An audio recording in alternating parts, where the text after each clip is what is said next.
Good afternoon, everybody, to a day that generally none of us give a damn about. Wait a minute. That's not how you kick off a show. Wait a minute, he said not give a damn. What does he mean by that? It's because I'm not a royalist. Right, okay. I thought, mate, not, we've got to preview this show today. At least pretend to care. I had you in the first half, see? I'm not much of a fan of it. I didn't watch it. I'll watch the film. No, but anyone who is celebrating the coronation, by all means, go ahead. By all means, do it. All power to you. But we're here to celebrate the coronation of nothing, because nothing's happening on tonight's Backlash show. Well, stuff might happen, but not the stuff we want to see. We will be getting into Backlash on today's Steelchair. I've sort of stolen the intro from you here, Reece. But Good. We have things lined up. It's in the pipeline. We have got the Backlash preview today. We're going to round up the draft. There were some interesting late call-ups and some after-show call-ups that were a mix of sad and surprising. Obviously, there's been conversation about SmackDown moving location in terms of its TV. It obviously moves location just about every week physically. Yes. And there's even been conversation that AEW have been fudging the numbers about a certain location they're headed to in August. And Tony Khan has been pretty angry about that. We've got all of that and more to get into over the next hour. I'm the co-hostess, Eilidh, and I have somehow stolen Reece's intro from him. How you doing? I'm okay with that. I'm okay with that. I'm okay by having my intro being stolen because it's stolen by somebody I actually like, so that's okay. Somebody I actually have a good general rapport with on a podcast, like good rapport we've actually built over a long period of time. Like we've been doing this show. This podcast has been around for 2 years, but we've done pretty much a year and a half of it. Like literally, I've had that long, but it's certainly been a while. I've had guests in between. Like I've had guest hosts and I've had guests on the show with me. But in terms of a long recurring, did we discuss last year's WrestleMania on the show? I don't remember doing a show about it. We did do a preview, but then I done it might have just been just after. So it'd be a year. It'll be a year then. Apologies. Yeah, fun times anyway. So absolutely. It's also been a year. So no, we'll park that for now. How are you doing? I'm good, and I don't see any arguments to this as well, so it's even better. There can't be any arguments to mine. It's too simple. No, we are doing well today. Good spirit as well. Well rested ahead of tonight's Backlash show. I will say before, I know Greg's playing cricket, so he can't jump in. I had no idea where Puerto Rico was, right? Really? And the thing is, right? Is it not off the coast of America or something? Well, for people who don't know my day job, I'm a tutor, and so you'd think naturally quite intelligent. But you're not a geography tutor. But I had Puerto Rico. Well, actually, geography is one of the topics I do, but geography based on the curriculum is like soil and glaciers and stuff like that. And it relates so closely to essay writing that I can do it pretty easily. Do you at least get to teach about volcanoes? Yeah, I thought Puerto Rico was in the western time zone of America. So I originally wasn't going to watch this show because I thought it was a 3 a.m. start. 1 a.m. for us. Yep, 12 o'clock pre-show. Greg said to me, it's at 1 a.m. They're 5 hours behind. So we're 5 hours ahead of them. And I confused it in my head when he said, so that means he said it at like 7:45. So he was like, it's 7:45 over there right now. Yeah. And I was like, for some reason, I thought we were 7 hours behind.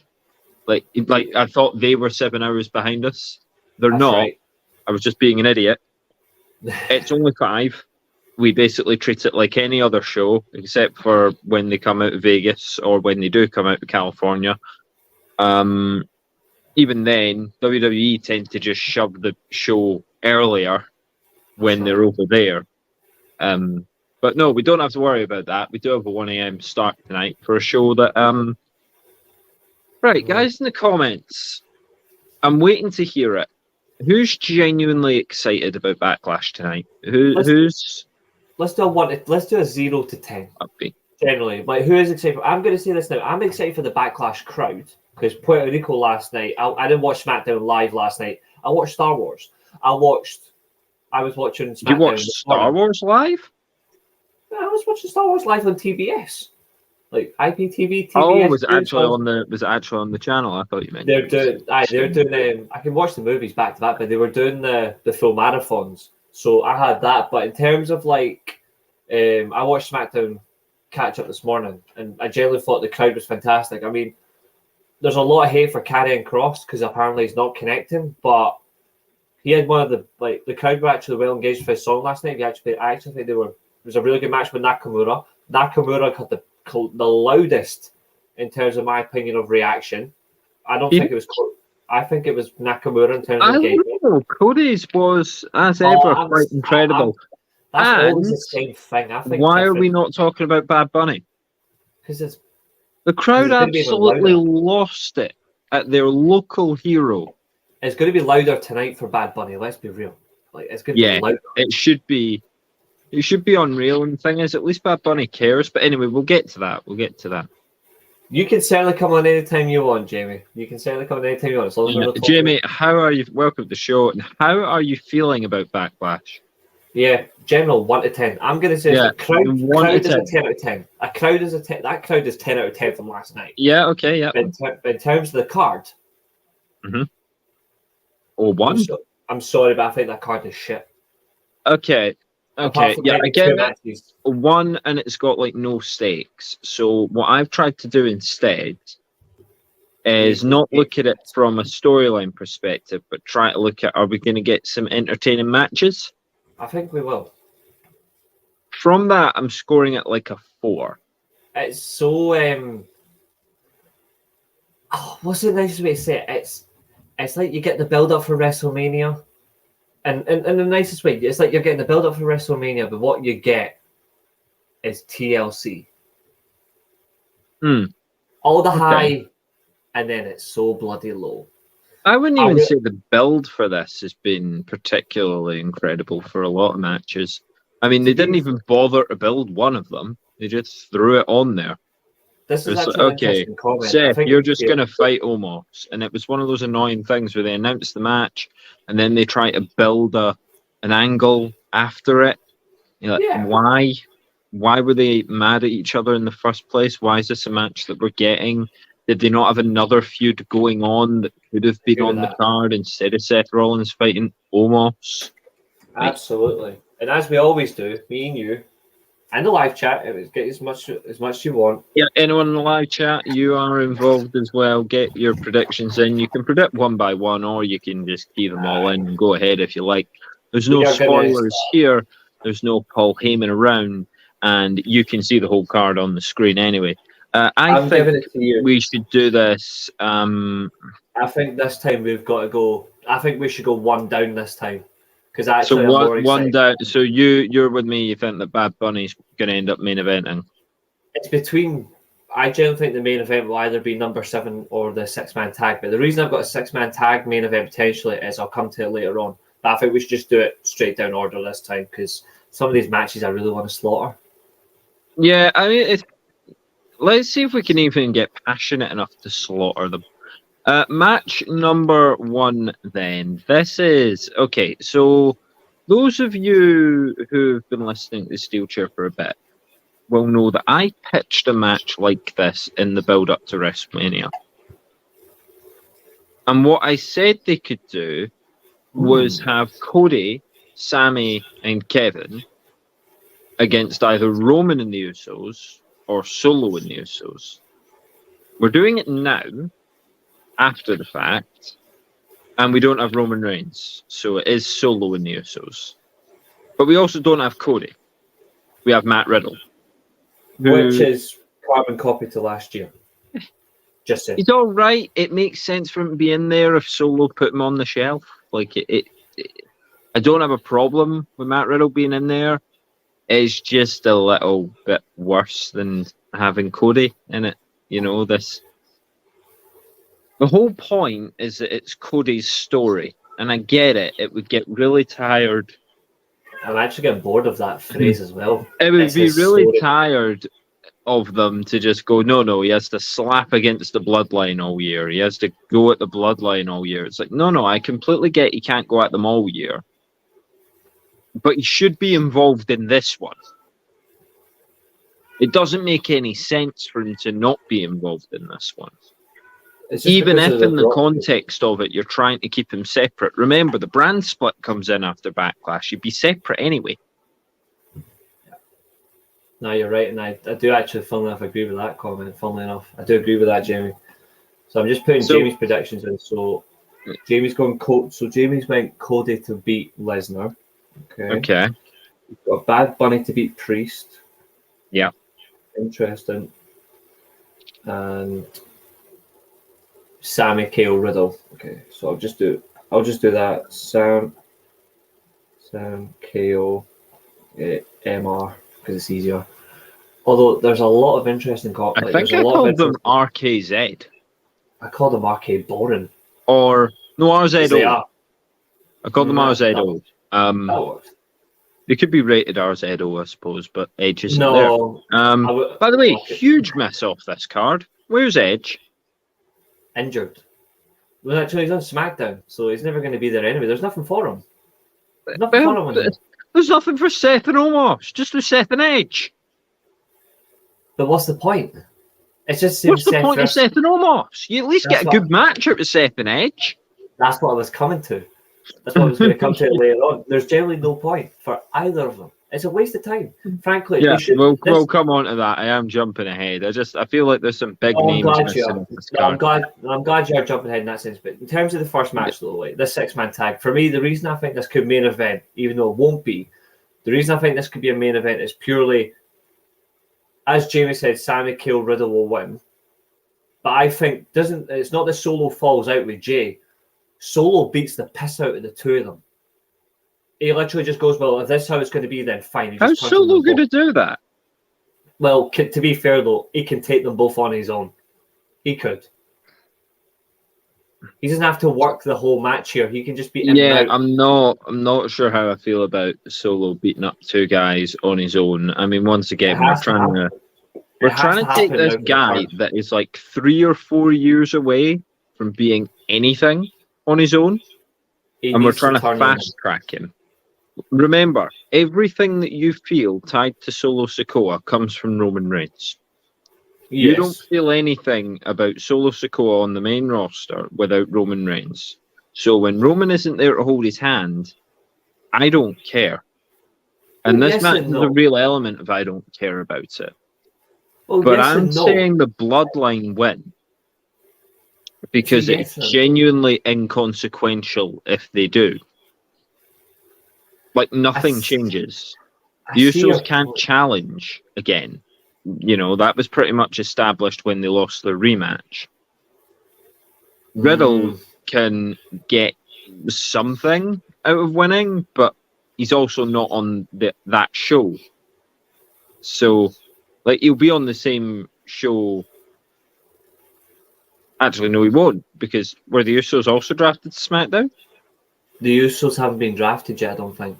The Usos no, they were they not drafted at the same time as that was like right after Kevin and Sami? No, sorry, yeah, they were. Yeah. It was whichever show Kevin and Sami. I think Kevin and Sami went to Raw, which put the Usos on SmackDown, so the Bloodline's all together anyway. So Riddle won't be near any of the Bloodline anyway. So it doesn't matter if he wins, it doesn't matter if he loses. If Cody was in the match, it would matter who wins and who loses. Because Cody getting a win, particularly a pin, particularly over Solo, is redemption for WrestleMania. The point of WrestleMania Backlash. Not to give us a match that didn't happen. Which I know people get really annoyed about it, but if you're going to call the show WrestleMania Backlash, are they still calling it that, or is it just Backlash? It's just Backlash. WrestleMania's been dropped from it, rightfully so, because WrestleMania Backlash. That's good. That's good. But now it's almost a hint of irony to it. Is that I want to see a couple of things from Backlash.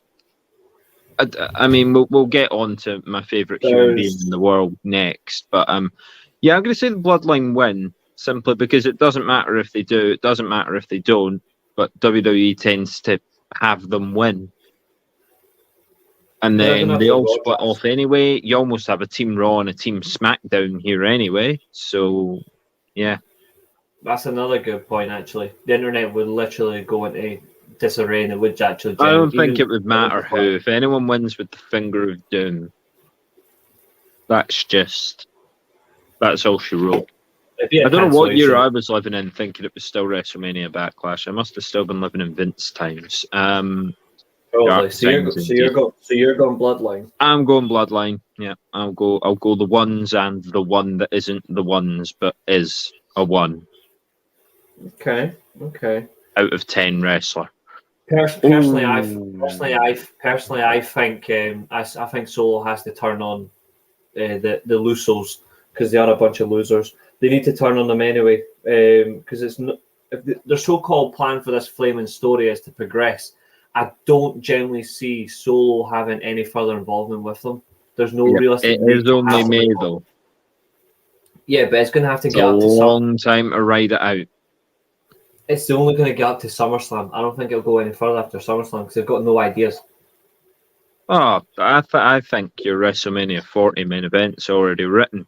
And speaking of your WrestleMania 40 main event, let's go to one of the two competitors in it, Brock Lesnar. No.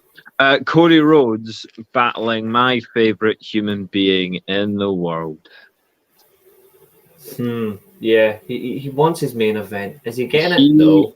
Had me for about 5 minutes. That show where Cody needs a partner and whoever the partner is going to be. This was genius. Whoever the partner is, Cody, can never challenge Roman Reigns for as long as he's the champion. So I didn't see it coming. I thought, maybe this is where Matt Riddle comes back. Matt Riddle obviously has a similar stipulation in place to Brock Lesnar. He can't compete for Roman's title again. Mm-hmm. So I thought we were going Cody Rhodes and Matt Riddle, and then Brock Lesnar's music hit. Yeah. Now, it does always get a reaction, and this time I was at least not particularly annoyed by it. But give Raw time, and by the end of the night, as you approach your main event, you will hate Brock Lesnar again. He attacked someone for no reason because he decided he wants to be the main draw again. And again, the way this guy's career's gone over the last 5 years, I refuse to take any counter to the fact that Brock Lesnar doesn't just book himself, doesn't just turn up, say what he's going to do, and leave again. He is unfortunately that draw though, which none of us can argue. He does do that. He draws ratings. He draws money. Like even it doesn't matter who our favourites are that goes up against him. The one thing that Lesnar does is Lesnar immediately puts them in a spot where they actually want to be in a conversation. I can't really work out why though, because, and I have said this before, look, physique, aura, presence. He's very boring. He is very boring. I think the one thing is though is he was boring up until say maybe the last couple of years where he's actually had to realistically change his whole ideology and he's tried to make himself. He doesn't change dick about his ideology. He's still boring. That's harsh. I disagree with you. Right, tell me what coming down to the ring with a cowboy hat changes about his ideology. Well, it's not that it changes him in that sense, but it completely changed the fact of, okay, we never expected Brock to come and actually act like himself. Like he acts like himself in a totally different manner. He's not acting like himself, though. He is. He's not, because he's appearing on screen. If Brock Lesnar was acting like himself, he wouldn't be there. No, that's different. That's different. That's literally what he's agreed to. He doesn't want to be there all the time. That's what he's agreed into. That's what we know. Of course he agreed to that, but he's been that way since 2013. Anyway, are we talking Brock Lesnar to win, or are we talking Cody Rhodes to win? I think Brock Lesnar's going to win. And my reason for that is twofold. One, you don't go against Brock Lesnar. And two, if Brock Lesnar loses, well, I don't get the point in the predictions, but Brock Lesnar lost. And if Brock Lesnar wins, well, at least I get the point in the predictions. I think people are fairly clear on the fact that this is leading to Cody getting absolutely mauled tonight, and then having some form of redemption against Brock Lesnar. But hey, here's the other thing, guys. You know that amazing draw, Brock Lesnar. You know that amazing draw. Okay. Do you remember when it was only Roman Reigns that could handle him? Now who is it? It's Roman Reigns. It's Seth Rollins. It's Bobby Lashley. Goldberg came back and did it. Mm-hmm. And now we're going to deal with Cody doing it as well. I'll actually be interested. You're stripping his aura away. You keep having him come back and do programs like this. These are the programs I actually want him to be involved in, though. Brock Lesnar's best matches have never been with a guy roughly the same, like, size and same strength, like, or same. Actually, there is no complete rubbish, because he and Bobby Lashley should have had an amazing match, and instead they booked stupid finishes because Brock didn't want to lose clean. But when I'm generally saying from a factual sense that, like, his best matches have come from guys that are Bryan Danielson, have come from Styles, have come from Kurt Angle, have come from, funnily enough, Rey Mysterio. Like, they've come from smaller, faster, more technical guys than big brutes like Roman and Lashley, or even The Undertaker. He had good matches with Undertaker, but were they jealous of his best matches? No. Oh, you can add Undertaker to that list as well, because he got his revenge at SummerSlam, didn't he? Mm-hmm. Yeah. So, but you know, even though he tapped out, but then the rest didn't see it. I missed Drew McIntyre. That's six people. That's 6 people you've put over Brock Lesnar now. I'm telling you, keep stripping it away. But Brock will actually, if it feels right, when you think about it, Brock will put someone over if it actually feels like he will get something out of it. That's why he never put John Cena over. I don't think he put John Cena over at Extreme Rules in 2012. They just booked him to beat him so he can do that promo where they killed Osama Land's been found dead. Like, there's nothing else to it. I don't think he actually put Cena over, because you look at the amount of times he brutally crushed him afterwards. Anyway, this is making me miserable and putting a very sour taste in my mouth. So I'll say Brock Lesnar to win. And we'll move on to match 3. And I don't have much to say about it, because what has this build been? It's just been part of the LWO Judgment Day mess. Yeah. Like, although they are actually one of the top selling merchandise right now, the LWO. They're actually outselling. That's great. Do you know who sold the most T-shirts in AEW last year? I think you know that one. Yeah. So, don't look at the merch numbers and think that's everything. And no, I'm not saying that the LWO are as bad as our little great dog pockets. They're actually great fun. I do love that nickname, Cornet. Thank you for bestowing that upon him. There's one thing about the LWO that I actually do hate, and that's the fact they keep being booked to lose every week when they're generally so bloody good. I want to see them get a good string of wins going, especially one in particular with Santos Escobar, who we spoke about last week. Is absolutely brilliant. And funnily enough, when we spoke about Angel Garza last week, we put him in the future world champion bracket. More videos since then have actually surfaced about, like, Randy Orton putting him over, during the COVID era. Yep. Funnily enough, that's resurfaced since our show. Are you saying that have we started the movement? Is Angel on the up? Angel elevation. But no, I would actually put him in the LWO. For, like, because they have extra star quality. Him and Carrillo, because you could have him and Carrillo and Mendoza and Del Toro and Escobar and Ray. Mm-hmm. With Zelina as well. Yeah, Zelina. And that would be it, right? I mean, it would be, yeah. Is Electra Lopez even still there? That's what I was confusing Zelina Vega for at first, by the way. It's just Zelina. I didn't realize it was her right away. So I was like, oh, Electra Lopez. It wasn't. It was just the camera wouldn't show her. I don't know why the height didn't give it away. Me neither. But here's a question for you, right? Maybe they shrink you down when you're on main roster. Anyway, go ahead. Yeah. But here's a question. In recent weeks, though, right, Selena has consistently got one over Rhea Ripley. So we know what that means by booking. We know what that means. She's getting over, which means she's losing it in Puerto Rico. She's not winning.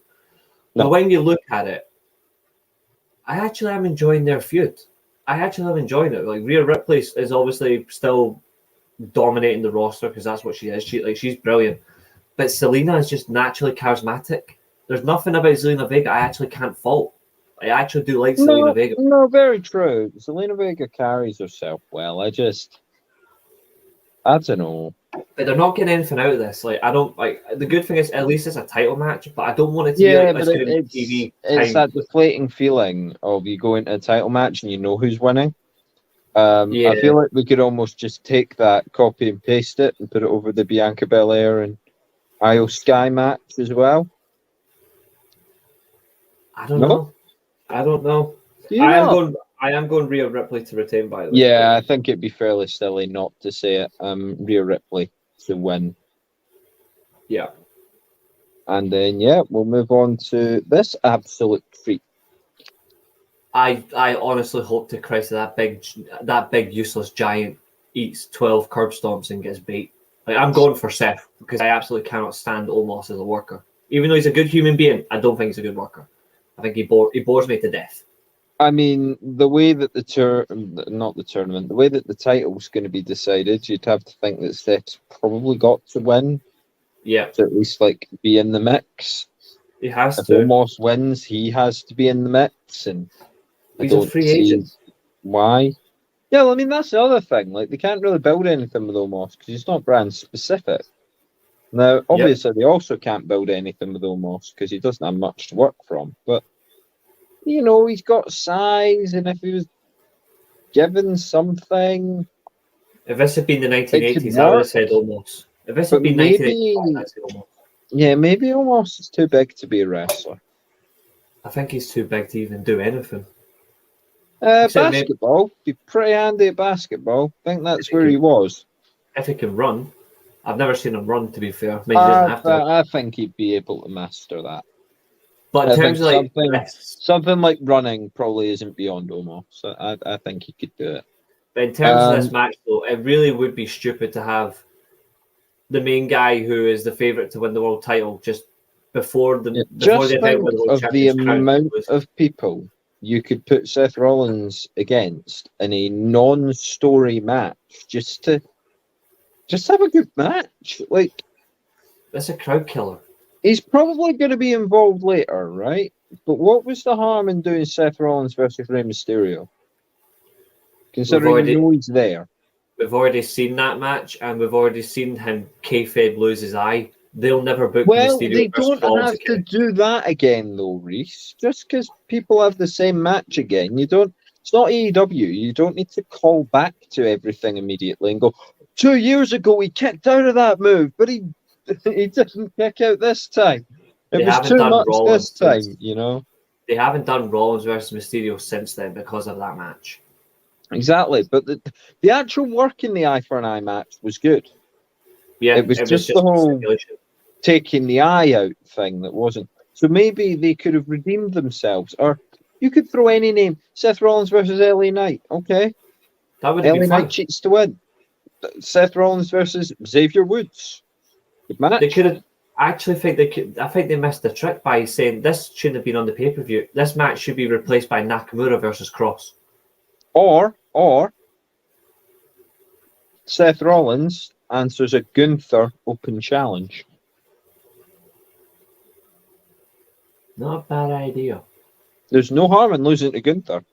Yeah, it's just unfortunate that he wouldn't be. Like Gunther's not available because he's on his honeymoon. Ah, see, you're all over the social stalking all these people. I just like. I seen the video of it. He actually had his wedding and he was doing doing Indian dancing. He's with UK. Is it Jenny? Yeah. Yeah, I was like, I think I know this somewhere. I seen him doing traditional Indian dancing that was filmed and uploaded to Twitter, and it genuinely looks really good. So I'm like, Gunther's a 5-star specialist. He's the longest reigning modern Intercontinental champion. Everything he does. Give him a week and he'll master it. But I mean, come on, guys in the chat, just throw names at me. Who could Seth have fought instead? Would you not have put, in my opinion, he doesn't have to win it back, But ideally, you didn't have to have Omos on this paper, like in this match. You could have just done Seth as part of the triple threat, and you have a fatal 4-way for the US title. Yeah, I mean, okay. That's what I would have done. That's what I would have done. The fatal 4-way. Sorry, I just booked it in my head as one there. The triple threat is bizarre. Luckily, we get to talk about it next. So I think we're both saying Seth, right? Seth for this one, yeah. The reason Seth to win. Almost will overpower him, and then Seth will fire up, and he'll probably laugh a lot. And I am getting sick of this Seth Rollins. Like, it's actually to the point of like almost turn the channel, and I don't even watch it live. So I need more change the YouTube video. I feel sorry for him because like we know in terms of Raw, in terms of star power, in terms of star quality, like Seth Rollins is the best on Raw. If Styles had went to Raw, then I would have said Styles. But in terms of Rollins, like we know he's generally that fucking good. Like we've loved Rollins for a very long time. Yeah, Rollins has been put on Raw in the position that he is the nominal top guy, and he is generally entertaining and charismatic. But this gimmick that he's got, like the clownish joke gimmick, it has got him back to where he needs to be. But it has run its course, and it's been run into the ground. And why can't we just get the architect back, or something like that? Or even just an aggressive visionary. Or even an aggressive a serious face. Not a guy that just comes out and, like, the promo, like, with Paul Heyman, I was starting to get, like, babyface Roman Reigns flashbacks. Yeah. Some of his verbiage in that promo was proper, like, And another thing people need to stop doing while we're on babyface Raw verbiage. Go on. Stop talking about the Miz's tiny balls. We are not children. To have Nakamura come down on Raw. That was hilarious, to be fair. It was not, Reece. Come on. It was fun. It was funny the fact that... No, I knew what he was saying before he bloody translated it. It was obvious. So did I. But I thought it was funny that he'd done it in Japanese. Like, I thought that was funny. Oh, of course he did it in Japanese. No, I'm saying, I think people are so bitchy about this whole thing. Was he going to do it in French, was he? If he did it in English, well, Miz didn't know what he was saying, so of course he did it in Japanese. I just thought that part was funny, and I like the fact he's... What we're going to get next is Ludwig Kaiser going to come out and have the Miz say it in German? No, but I think people are just forgetting the point. It's like Nakamura is just generally entertaining, so of course Nakamura's going to do it. And he can be entertaining, but my word, I'm fed up of babyface. It's just being children. But that's not their fault. But that's not their fault. It's the worst booker in wrestling doing it. Plain and simple. I'm intrigued to know who you mean by that. I'll let you figure it out. I mean, you can't mean Triple H. He's not doing good right now, but he'll get back to where he needs to be. So do you mean that Vince is still doing it? I don't know who's doing it, but whoever's doing it needs a punch in the face. Yeah, I'm sick of Raw baby faces. I'm sick of SmackDown baby faces, but at least Cody hasn't said someone has a tiny. He will eventually. He will, but he hasn't yet. And I'm holding on to the fact that Cody's promos have been so boring, serious, and so grounded, and he is just so over. I feel the only thing about Cody's promos for me, and this is my only criticism of his promos, is they're becoming so repetitive. They have to be. He's unhinged. It's all about finishing the story. So even if it's getting annoying, he has to keep his eyes on the prize. Is it a little bit sort of show don't tell? Maybe. He needs to be careful. Could he, rather than saying it, could he win a match and then gesture at the belt, do that thing round the way? That would be fine. Can't see because you can't see anything beyond about them. But that would be fine. You know what I mean? Like, he needs to be careful with the repetition. A lot of these guys on Raw and SmackDown need to be careful, because if they don't, the crowd are just going to do what they always do, and they're just going to fall asleep. Cody won't have that done to him. Yeah, I mean, people don't fall asleep to Seth Rollins, but it's just because they wonder what ridiculous thing he's going to do next. And anything he can. Like, he's really annoying. And speaking of annoying, we have this triple threat. It's annoying for one reason, though. It's annoying for one reason. I'll let you start, because we'll see if our reasons align. This match in general, it actually has 3 interesting talents in it. It actually does. Like, Bronson Reed is interesting for how he's come back, because he's not been booked the way he should have been, because he had a fantastic run in New Japan. So you'd expect him to come back and be slightly stronger, booked to be a more killer heel. They haven't got there yet, but at least they're trying to find that. Bobby Lashley has been legit for a long time. He is legit, but he's constantly putting the US title picture with Austin Theory as a makeshift. And Theory is just in this match because he's a champion. They don't even know what they're doing with him. And I feel sorry for all 3 in a different aspect, but it feels like Theory is just... It's like when CM Punk won the world title in 2008. They need to get rid of the title off him. They just don't want to have him wrestle to lose the title. He's just there. And so what they do, they have him punted out. It feels pointless to have Theory in this match. Yeah, I mean, the problem I was going to point out with Theory is the fact that he feels like the third wheel for a match where he's the champion. Yeah.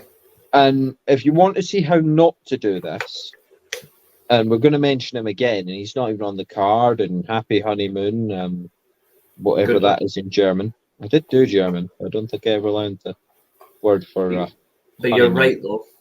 Yeah. Gunther did this excellently with Sheamus and Drew in the build-up to Mania, because Gunther was like, no, this is going to be about me. I know Sheamus and Drew are falling out, but I'm the champion. I'm the one they've got to beat.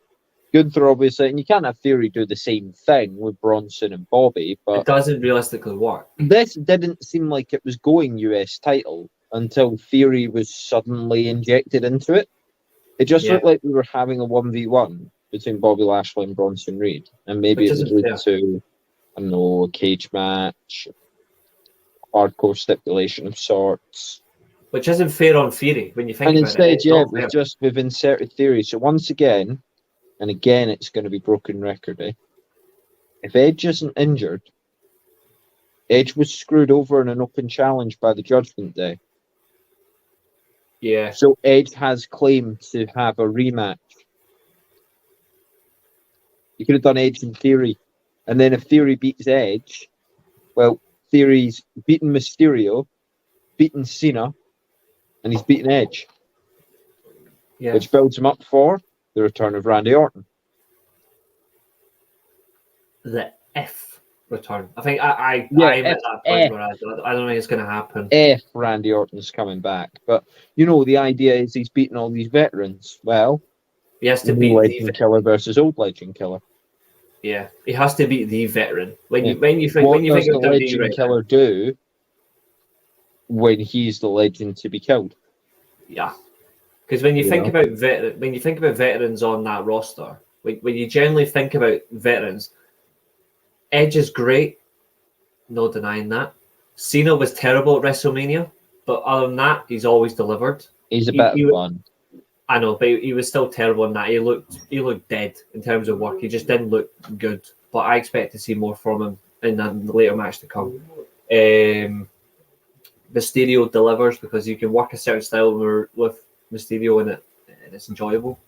But apart from that, the one veteran everyone wants to see return is Randy Orton, because Randy Orton is the best out of the 4. I personally believe he's the best out of the 4 for constantly delivering. It's just. But what about CM Punk though? I had to.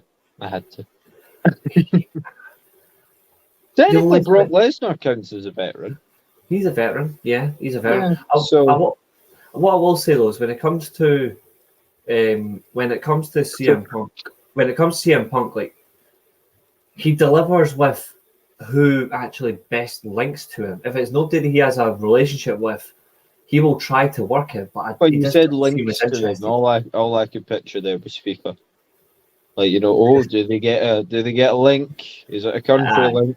But you know what I mean? Like, if there's a generally good relationship there between Punk and whoever he's coming up against, it'll actually work really well. Just like Bryan Danielson. Yeah. Bryan Danielson can have a match. You don't want to see Punk versus Omega anyway. How have we got there from this triple threat? I can't work out if one of the two big guys is going to take it, and I can't work out what big guy I would pick to take it. So I'm just going to say Theory retains. and hopefully Theory goes into a meaningful feud with LA Knight, and we can maybe fix something. So I think LA Knight was put on the other show, so I guess that's dead now too. I would put, personally, this is what I would do. We don't know if he's going to go straight for Roman Reigns straight away. He's not on the card. But what I would do is I would have Theory drop the title to Bronson Reed, and Bronson Reed goes into a feud for a while with AJ Styles. That's exactly what I would do. I think Theory's run his course with the US. I think Theory's run his course with the US title. I think he's done really well with the title. I don't think he's had any general issues. Like, I think the fact he got the title back against Rollins where they pinned him clean has changed things. But I think I would like to see Bronson Reed hold it for 1 or 2 months and have a SummerSlam match with AJ Styles. Okay. That's what I would do. I have Bronson Reed to go over. I don't think Bobby Lashley should hold this. So you have Bronson Reed winning this one, and that's my shock prediction of the show. I'm going Bronson Reed to win. Yes. Okay, and now we have this fun little thing. Oh, by the way, I heard that they might be adding the women's tag team titles on. That's on SmackDown next week. Right. Okay. Bailey and Kai versus the. Yeah, they've added it to SmackDown. Yeah. Okay. So that probably means Bailey and Kai are winning. But it doesn't really much impact this because they're not having Io Sky beat Bianca Belair. This match is going to be the best match on the show. That's a bold claim. No, I think it is. I think it genuinely. If both women, obviously, you can't really say Bianca Belair's prime was NXT. She's in her prime now. Like, she's on the form of her life. Maybe not right now. Probably last year. Yeah. Bianca Belair, certainly 2021, 2022. Across those 2 years, obviously having the match with Sasha, having the matches with Becky, brilliant. And Io Sky's just fantastic, and Io Shirai was absolutely fantastic in NXT. She was. I think this match should be getting about 20 minutes, maybe even longer.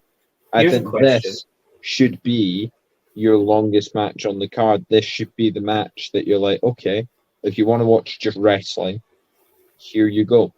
Yeah. Here's a question. Why do you think Io Sky should be given the title? Because she's not the main face of the stable, and WWE don't tend to do that. You see, the interesting thing is I wouldn't mind having Io Sky winning this one. I wouldn't mind it. I love Io Sky. Sky, however you say it. I love Io Shirai. I think she's fantastic. Yeah. I think on NXT she was brilliant. Some really iconic moments, mainly involving bins, but also some really iconic matches as well. And yeah, bringing her up to the main roster as part of Damage Control, it's worked. Damage Control's been better than I thought it was going to be. It's lasted longer than I thought it would. It's done better now. It's done better now. It's doing better now. The problem is, of course, it's weird. They're doing better now. They don't have the belts. Yeah. It's almost like those belts shouldn't exist. But Damage Control's doing okay. I don't see them going, and you are going to win it.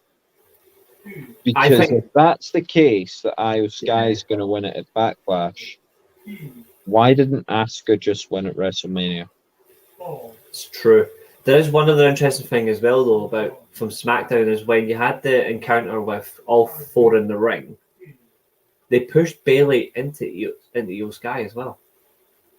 They're sowing deception. Just you pick up on the things I miss, because I follow about as closely as Harry Maguire follows the man that he's supposed to be marketing. I still think Dakota Kai wins Money in the Bank, but I think this is where it starts. Like that whole, I still think there's a split to come, and that's the first time that I've heard you say Dakota Kai wins Money in the Bank. So I know a lot of people have Io Sky to win Money in the Bank. Dakota Kai's my pick.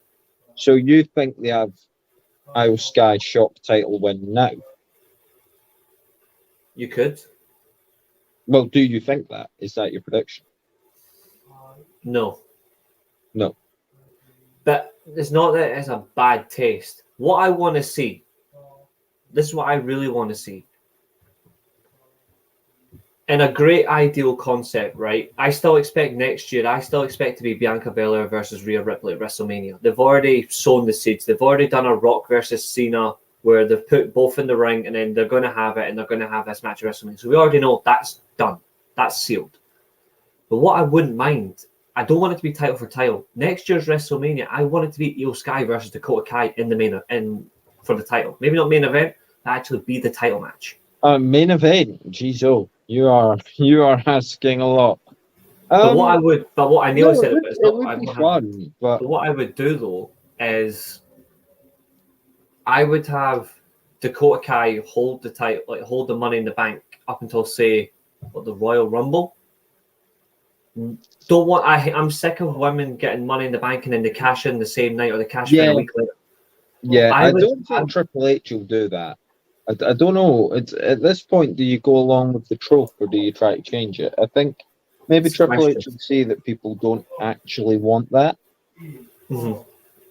But I would give Dakota Kai the Money in the Bank. I would have Io Sky win the title at the Royal Rumble. And then what I would do is the rematch between Bianca Belair and Io Sky at the following pay-per-view. So probably Elimination Chamber or whatever.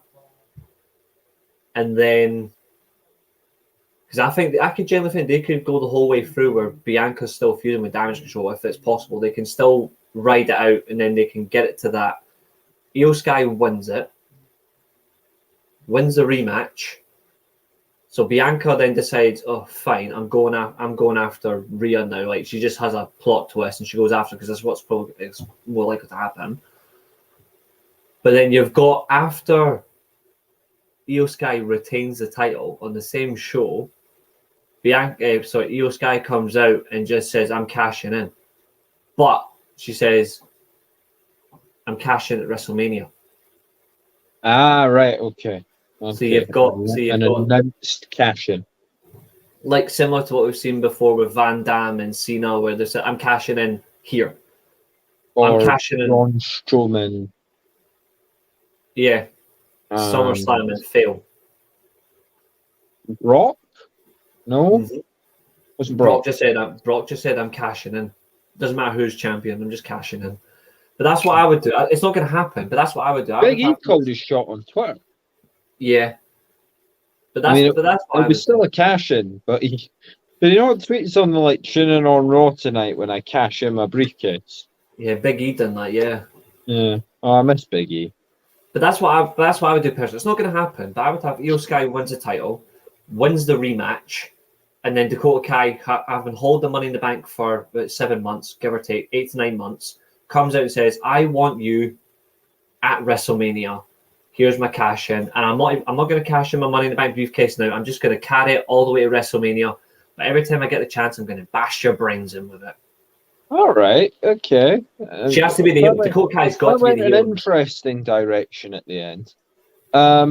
Yeah, Bianca Belair wins tonight. It's only May. Anything you're building for WrestleMania isn't relevant yet. So Bianca Belair retain. And I don't think we need to say much about this one. The crowd's going to absolutely love it. Bad Bunny's going to give it his all. Damian Priest, very good performer. Street fights, getting a little sick of them. Maybe this one will feel different. Because it's a street fight, it puts the edge, in my opinion, funnily enough, to no one. It makes it harder to call because Damian Priest is a wrestler. We know that. Bad Bunny has come in. He's done really well in terms of adapting to the style. You can tell he generally gives a shit about the business because he actually works hard for it. Yeah. Because it's a street fight, they're both Puerto Rican. Damian Priest is a heel in his hometown. Craig, and he tried to say that I was wrong. No, because when Damian Priest came up and Bad Bunny was first involved, they're both Puerto Rican. They were like a tandem based on Puerto Rico. Yeah, they're both from Puerto Rico. Yeah. But I like that as well. You got a Puerto Rican heel in his hometown, country, and you've got a Puerto Rican babyface in his home country. Even so, like, this could generally be 50-50. This could be in terms of changing the crowds. You never know. Like, I don't know how. I want Damian Priest to win this, but I think it's going to go to Bad Bunny. But I generally, for this match, I don't care who wins, because this is the one I'm looking forward to the most. Okay. It's not the match I'm looking forward to the most. It's probably the most intrigue I have about a match, just because, as you say, it's so there you go. Split down the middle for who and what and where and when and why. Here we go. Not when. When, I suppose, in terms of will it be the main event, I think it would make sense to make it the main event. There are three options for your main event tonight. This one, the Money in the Bank. This man, Cody, or Belair versus Sky. Yeah. No. I don't think Belair and Sky have a chance at main event. Unless there is going to be a title change. I get the feeling that would almost. I think this could main event. We know the Brock Lesnar rule. If I closing that darn show, I'm opening it. So, yeah. Hate him. You know I hate him. Everyone knows I hate him at this point. And the 6-man, well, it's bloodline drama. This is the main event feud. This is the main event storyline. Then Cody's also main event storyline. You can't have two main events, though if they did do this show in two different locations, it'd be over in half the time. No, the main event, or at least as we're doing it, Bad Bunny versus Damian Priest. I think Bunny's going to win somehow. Judgment Day can always get their heat back.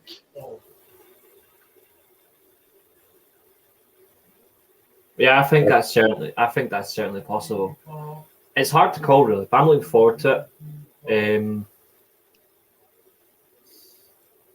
Really does get you. He's predicting on the fly here, people. He's. I see. For once, I really don't want him to go with this. I don't want him to go with the celebrity hometown winner. I want him to go with the wrestler. I'm going Damian Priest. I'm going heel win. Okay. And with that, the show that we thought we would get maybe 20 minutes out of, we've spoken about for nearly 53 minutes. You're going Bad Bunny. You're going Bad Bunny, though. Yeah, I'm going Bad Bunny. So that was a preview that had a lot more juice in it than I thought, but we did bounce all over the place, as you know us to do by now. This means, Reece, we've got to cut a story at least, probably. So we may have to shift our priorities about here. Do we want to cross the wrestling border and chat about AEW next, or what do we want to jump to? I think I'll let you go with it, because I think we've pretty much went into Backlash. I think we can talk about the draft maybe another day, but I think this one the draft will solidify itself. We can talk about that. Maybe we need to be more upbeat. Maybe we need to sell out a little bit for the WWE. Mm-hmm. Could do. AEW are looking more and more like they are going to sell out or get very close to selling out Wembley Stadium. Now, when I saw the pre-sale list, the news is they've sold 50,000 tickets early. That probably means they're going to do it. As I said before, the only question would be, if you don't have hardcore fans, do you have enough casual fans to make up the difference? Your hardcore fans are the ones that are on that list, and your general fans are the ones that aren't. As I said before with this, fans from Europe will travel as well. The question isn't, can AEW do a 95,000 seater? The question is, can they do a good show? Can they do a professional show? Based on the recent booking of AEW, I'd be very worried. Some parts to it, I get where you're coming from. I do.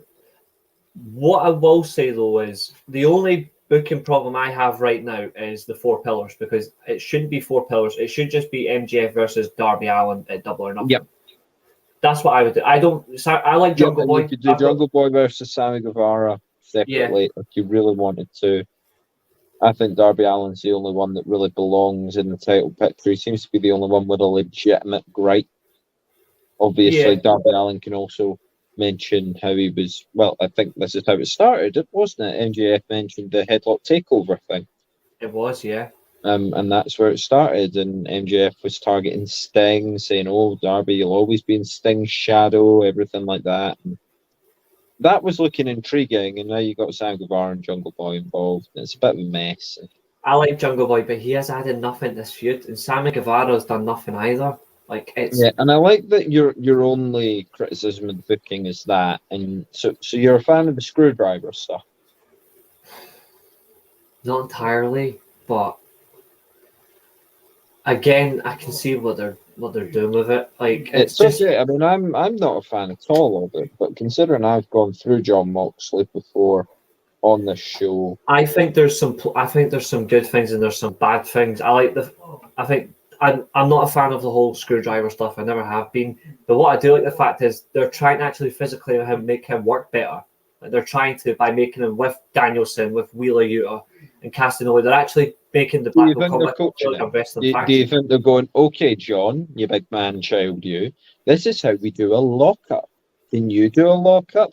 Can I hold a knife? No, you can't hold a knife.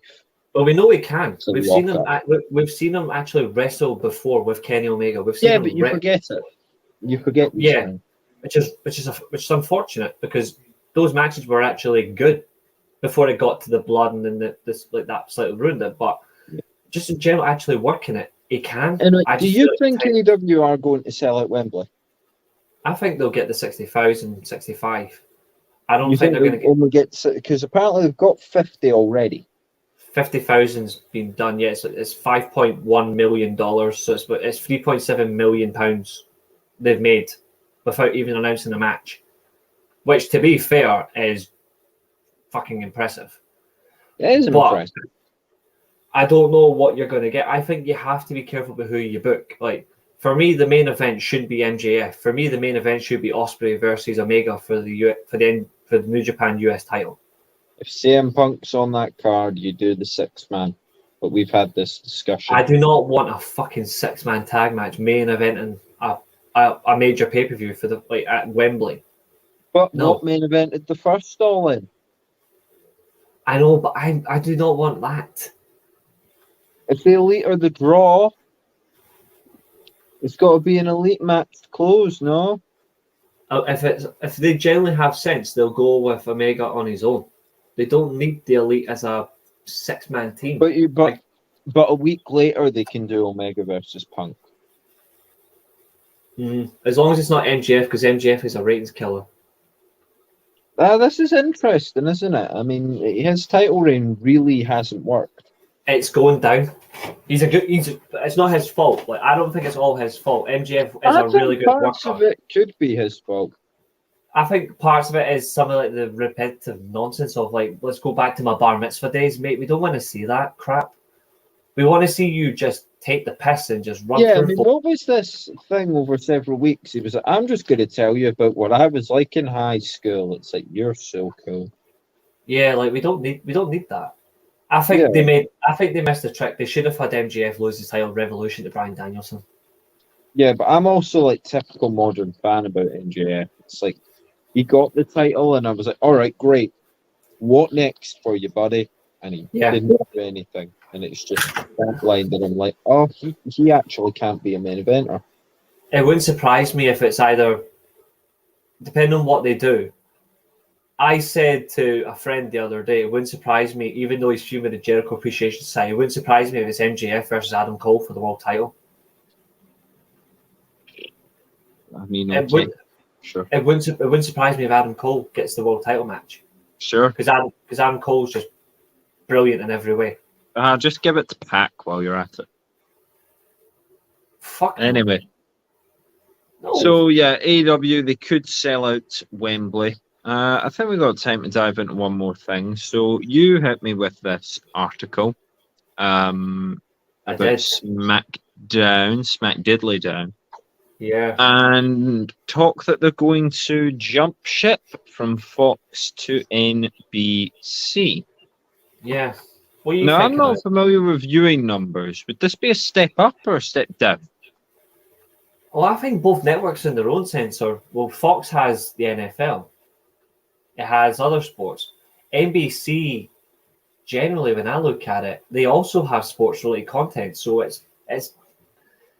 I think it's a double-edged sword. Yeah, I was just wondering. I mean, obviously, we don't know American TV viewing numbers. We don't know. I mean, I thought Fox were the big fish. Are NBC a bigger fish? They're up there for general views and all that. Yeah, but I think the main one's Fox. But I don't know. I'm surprised. I think there must be a reason why they're moving. I think Fox must be letting them down in something else. I don't know.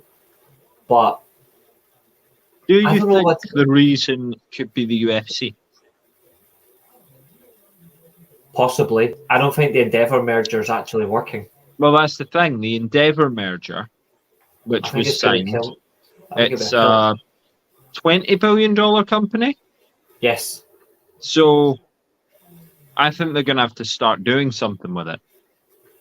They've got and I think the UFC could potentially be looking at a TV deal. I don't know what you do with UFC TV.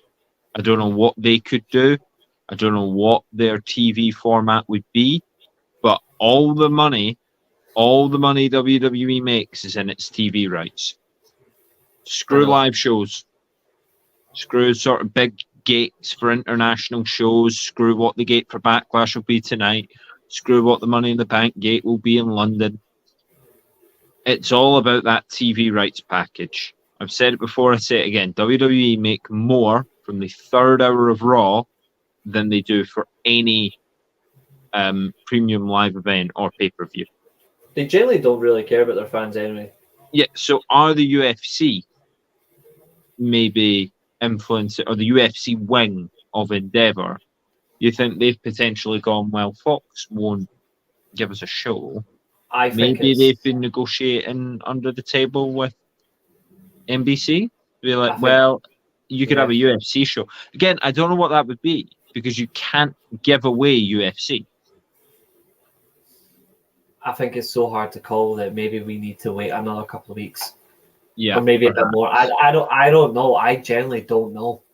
Like it's Fox have been letting SmackDown down though.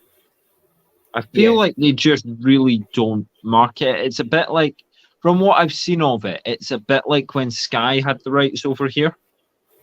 Yeah. It was like, hey, we got this, NFL on Fox and NHL on Fox, and NHL probably isn't on there anymore. But there might be some basketball stuff. I know that TNT gets a lot of basketball, but yeah, basically it's like NFL on Fox. So like the major things. Also, we have WWE, I guess, if you want to watch it, but you probably shouldn't because you could watch the big men run into each other instead. You're right. I like the NFL, but it's the same sort of thing. It's like when Sky would go, we have Premier League football, we have Champions League football, we have all the football. WWE's here as well, by the way. Yeah, it's like they just don't give a fuck. Yeah, so in that sense, I feel like the move could be good.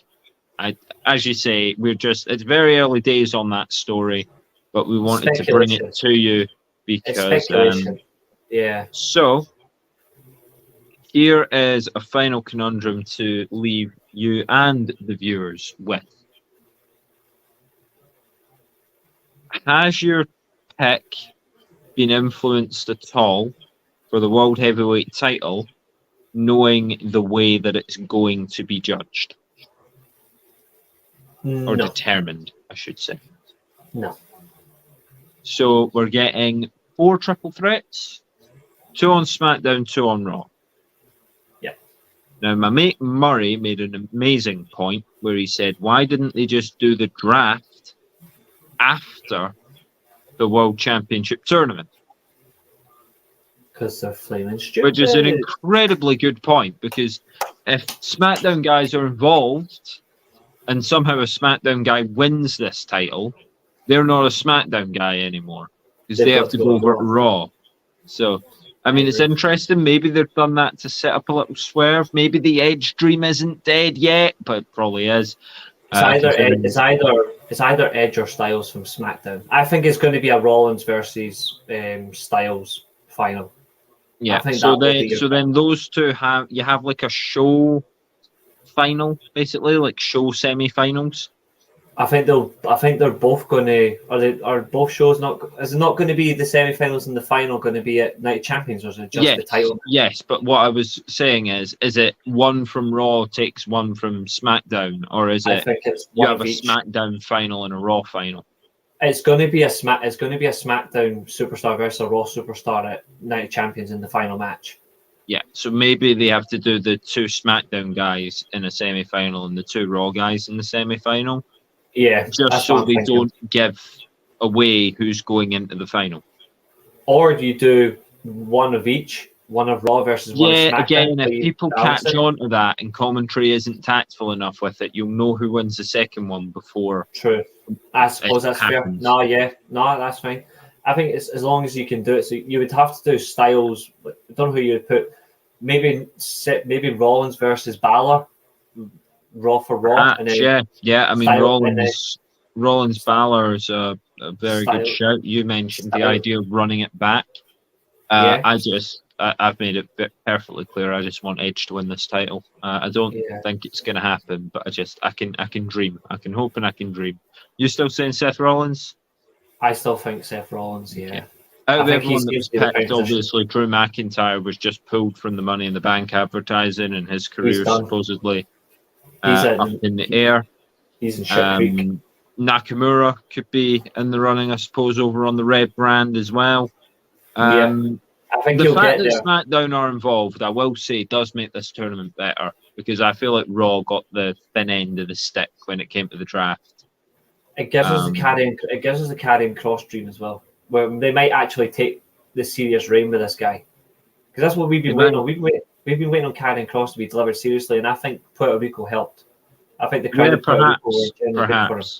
And hey, maybe if SmackDown leaves Fox, Karrion Kross will all of a sudden get a bit more respect, because obviously it was Fox that didn't want him. Exactly. Fuck Fox. He was drafted to SmackDown again, right? Karrion Kross is on SmackDown. So I made that point to Greg while we were watching it. I was like, okay, so Fox don't want him, but I guess they've been told you're having him. So, maybe Fox know that they're about to lose SmackDown. Anyway, all those questions to be answered, but the main question that will be answered tonight is who will come out victorious from the Backlash matches. And we have spent, there was 53 minutes of the last hour and 8 minutes talking about Backlash, and the last 15 minutes was your rapid, slightly misguided news about AEW, SmackDown, the draft, just jumping all around the world of wrestling. And we'll be ready to do it all again next week. But hopefully something will happen that we'll be able to talk about. If not, then obviously our commentary of Gargano and Almas is waiting, and we can always do that for a slow week. This has been a lot of fun. I will say, Reece, this show's good because I am actually more excited for Backlash now. Now that we've talked about it, I'm more amped up. So thank you for that. Thanks to everyone in the comments, in the live chat, and anyone watching on the delay. Obviously, we can't do this show without you because Kane will pull the plug. So it's fantastic to hear from you. We love Kane. We love him. But yeah, Reece, you can go ahead and take us home. Absolutely. To everyone that has watched, thank you so much. It's been an absolute brilliant bit of entertainment. And just whilst we're at it, it's just good that our audience can just keep us enjoying as we do. And we move on to Backlash. I think it'll be better now, but I just think it'll be the crowd. I think we'll see how it goes, but I'm excited. But to everyone that's watched and my co-host, thank you for another great show. See you later, everybody, and enjoy the rest of your weekend and enjoy your Monday off as well. Bye for now.